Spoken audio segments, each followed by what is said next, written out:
Nelson Mandela was born in the Transkei of South Africa in 1918, a rural and remote part of South Africa. He was the son of a headman, that is, a chief of the local village.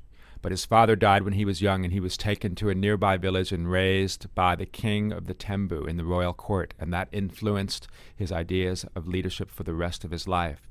But when he was 18, he ran away to Johannesburg and went to law school, and more importantly, joined the African National Congress, which shaped his life. The struggle is my life, he famously said, and the ANC was the focus of that struggle.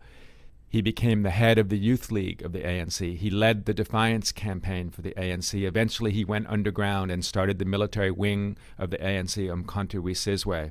And it was while he was underground in 1960 that he was arrested and tried in the famous Rivonia trial and sentenced to life in prison on Robben Island. What Robben Island did for Nelson Mandela is it acted as a kind of crucible for him.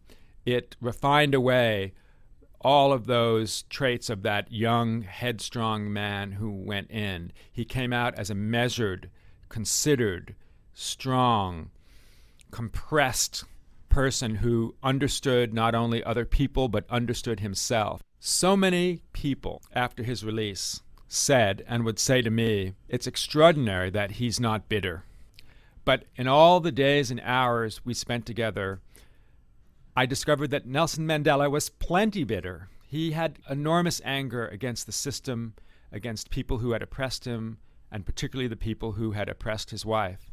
But he understood in a very deep and core way, and he learned this while he was on Robben Island, that he could never show his bitterness.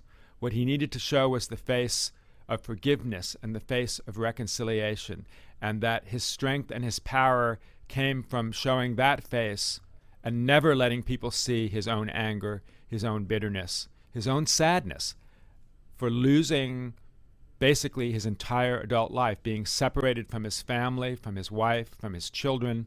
In all the time that Mandela and I worked together, he was always keen. He always stressed that he wanted to make sure that he was depicted as a man of flesh and blood, not a man made of marble on a pedestal, but a man who had weaknesses and flaws. And the great genius of Nelson Mandela, the great heroism of Nelson Mandela was not that he had no flaws, but that he triumphed over them, that he had weaknesses that he understood and compensated for. That is what a hero does.